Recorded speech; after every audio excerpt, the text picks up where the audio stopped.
J'imagine bien que c'est dans la veine de la modernisation du port autonome de Cotonou, du port de Cotonou, pour sa compétitivité par rapport aux ports voisins, que ce programme a été lancé et que ce quai, la construction de ce quai-là, de ces deux quais, a été initiée. Mais justement, concrètement, en dehors des milliards qu'on a cités, concrètement, quelle sorte de, j'allais dire, de performance ces deux quais et l'intervention du groupe Bolloré vont apporter à l'économie béninoise? Je voudrais d'abord vous dire que le port de Cotonou, d'une manière générale, on le dit, c'est le poumon de l'économie nationale.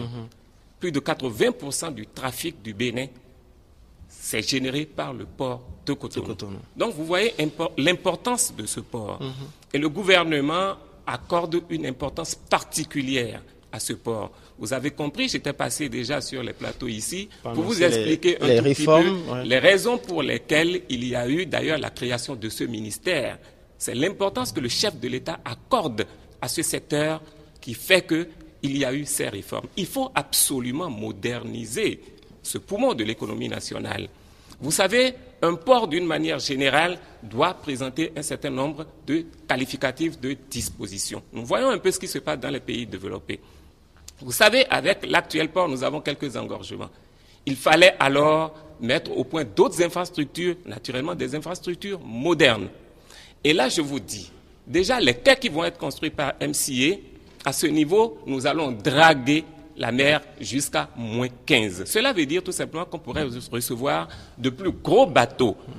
Or, le groupe Bolloré, dans sa proposition, voudrait faire, disons, de ce terminal-là, je veux dire, en gros du port de Cotonou, le second port du Grand Lagos. Quand je dis le Grand Lagos, c'est l'État, disons, de Lagos d'une manière générale, pas seulement la ville de Lagos. Mais pourquoi vous dites le groupe Bolloré? Pourquoi cela apparaît comme une ambition de ce groupe privé et non celle de l'État? Je suis en train... Des prescriptions affichées. Puisque nous avons commencé d'abord par le concessionnaire. Oui. Il faut tout de suite que je vous dise ce que ce groupe a eu à marquer au niveau de son dossier. Ah d'accord. Étant donné que chacun essaye de présenter son offre et dit déjà ce qu'il veut faire. Et nous devons pouvoir en tenir compte. Et ça vous a séduit? Déjà, naturellement, l'idée déjà pour le gouvernement, déjà d'avoir signé le contrat avec le MCA, c'était de moderniser déjà le port de Cotonou, faire en sorte qu'il y ait une performance au niveau du port de Cotonou. Déjà la cadence de chargement et de déchargement des navires, il faudrait pouvoir rendre tout cela performant. C'était ça l'ensemble des choses. Mais aujourd'hui, je vous dis, par rapport à l'offre du groupe de Bolloré, qu'est-ce qu'il propose? Il dit qu'il voudrait faire de ce terminal-là un second port du Grand Lagos. Vous voyez le Grand Lagos, ça fait déjà au niveau habitation 3 à 4 fois, disons, le nombre d'habitants que nous avons au niveau du Bénin. Vous vous imaginez un tout petit peu l'ampleur du trafic à ce niveau-là. Or, nous avons toujours dit que nous voulons faire du port de Cotonou le premier des petits ports de la sous-région, en attendant qu'il soit grand, naturellement. C'est votre slogan. Et si aujourd'hui, nous avons la chance d'avoir des quais qui sont dragués à -15, cela veut dire que de gros navires peuvent arriver là. À partir de là, on pourrait alors faire du transbordement et les navires de cabotage pourraient emmener, de petits navires naturellement, pourraient emmener les marchandises au niveau des autres ports de la sous-région. Donc, nous voulons en quelque sorte faire du port de Cotonou un hub. Donc, c'est déjà très important. Or, à ce niveau, le port de Cotonou n'est pas seulement pour le Bénin, nous l'avons toujours dit. Le port de Cotonou a une vocation sous-régionale.